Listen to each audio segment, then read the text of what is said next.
Datuk Lukman Hakim bin Mustafa merupakan satu di antara ulama Banjar yang lahir di Tantaringin, Muara Harus, sebuah daerah yang berada di sekitar Keluak. Nama Tantaringin begitu dikenal oleh Belanda karena Perang Banjar tahun 1860. Desa tersebut merupakan jalur pelarian seorang yang dianggap Belanda sebagai berandal, yaitu Haza dan Aput. Datuk Lukman Hakim berasal dari keluarga yang kurang mampu. Walaupun begitu, beliau merupakan seorang anak yang luar biasa cerdas dan mempunyai semangat belajar tinggi. Oleh karena potensi itu, Lukman Hakim kecil diasuh dan tinggal sekaligus belajar ilmu agama dengan Qadi Haji Kurdi di Ampukong. Karena diasuh oleh seorang qadi, tentu Datuk Lukman Hakim yang mulai beranjak tumbuh menjadi seorang pemuda yang menguasai ilmu fikih dan hukum Islam. Ketika sudah dirasa cukup ilmu, Qadi Haji Kurdi merekomendasikan Datuk Lukman Hakim untuk berguru pada ulama besar, yaitu Syekh Abdurrahman Siddiq atau Datuk Sapat. Sebelum itu, beliau menikah dengan seorang gadis di Tantaringin. Setelah itu, beliau bersama istri pergi merantau dan berguru ke Sapat. Selama berada di Parit Hidayat, Datuk Lukman Muda merupakan satu di antara penduduk pendatang sekaligus santri Syekh Abdurrahman Siddiq yang tinggal di Parit Hidayat. Waktu itu Datuk Lukman berusia sekitar 25 tahun, masih sangat muda. Ketika berada di Sapat, Datuk Lukman Hakim belajar dari beberapa kitab karya Syekh Abdurrahman Siddiq seperti ilmu kalam, ilmu tasawuf, dan ilmu-ilmu lainnya. Selain itu juga tentu belajar dari kitab-kitab dari ulama besar lain yang lazim digunakan atau sebagai bahan rujukan utama Syekh Abdurrahman Siddiq. Waktu ini Datuk Lukman Muda sangat antusias untuk belajar. Ketika di Sapat ini pula, Datuk Lukman Muda pernah menjadi seorang pejuang yang melawan penjajahan Belanda. Bisa diperkirakan bahwa dalam kurun 1912 sampai 1942 Masehi, sebelum kedatangan Jepang, merupakan era pergerakan nasional. Selama berpuluh-puluh tahun beliau berguru dengan Syekh Abdurrahman Siddiq, hingga akhirnya sebelum Syekh Abdurrahman Siddiq meninggal pada tahun 1938 Masehi, beliau merekomendasikan Datuk Lukman untuk belajar ke Mekah. Datuk Lukman belajar di Mekah selama 15 tahun. Kurun waktu 15 tahun tersebut, beliau sempat 3 kali pulang ke Sapat. Kepulangan pertama meninggalkan 1 orang istri dan 1 orang anak. Kepulangan kedua, beliau membawa anak dan istri ke Mekah. Dan kepulangan ketiga, beliau membawa anak hingga semuanya berjumlah 9 orang.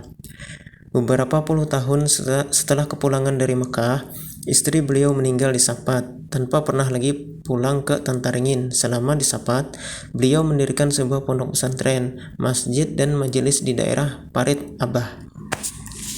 Setelah cukup lama mengajar dan berdakwah di Tembilahan, Riau, Datuk Lukman Hakim pulang ke kampung di Tantaringin, hingga waktu tuanya banyak dihabiskan di sini.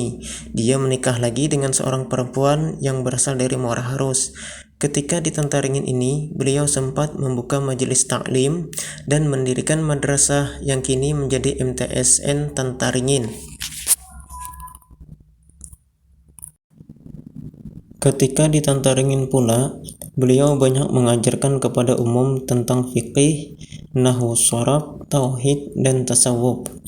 Akan tetapi, ketika sudah beranjak tua, beliau lebih banyak memfokuskan mengajarkan tauhid dan tarikat kepada orang-orang tertentu.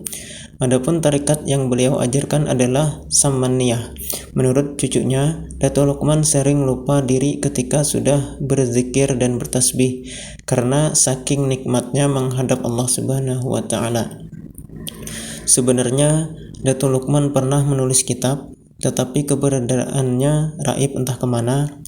Kitab-kitab referensi Datuk Lukman Hakim masih disimpan dan dipakai oleh buyut beliau yang kini menjadi santri di Pondok Pesantren Nurul Muhibbin pimpinan Kyai Haji Muhammad Bahid di Barabai. Datuk Lukman tidak hanya peduli kepada keluarganya saja, melainkan untuk masyarakat Tantaringin di sekitar tempat tinggalnya. Kepedulian tersebut terbukti dengan diberikan amalan setiap malam Idul Adha. Amalan tersebut hanya diijazahkan kepada masyarakat sekitar, atau sekarang sekitar kubah Datuk Lukman. Amalan tersebut dibaca dari setelah sholat Isya sampai sekitar jam 12:30 malam.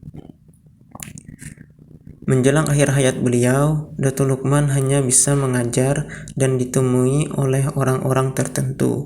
Itu pun bukan di waktu biasa, melainkan tengah malam.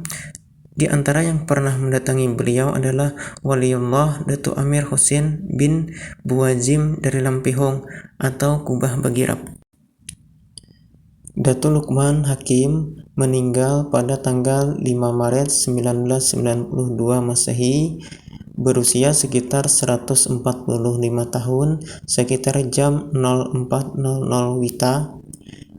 Jika ditarik ke belakang dari tahun 1992 dikurang 145, berarti beliau lahir sekitar 1847 Masehi, persis di zaman Kerajaan Banjar era pemerintahan Sultan Adam, atau sebelum Perang Banjar. Namun hal ini masih perlu diperbandingkan datanya lebih lanjut dan disikapi dengan kritis, mengingat Datuk Lukman Hakim semasa muda pernah berguru dengan Syekh Abdurrahman Siddiq Al-Banjari atau Datuk Sapat di Tembilahan Sapat. Artinya, untuk mengetahui umur Datuk Lukman Hakim tentu perlu data bandingan dari riwayat Abdurrahman Siddiq Al-Banjari.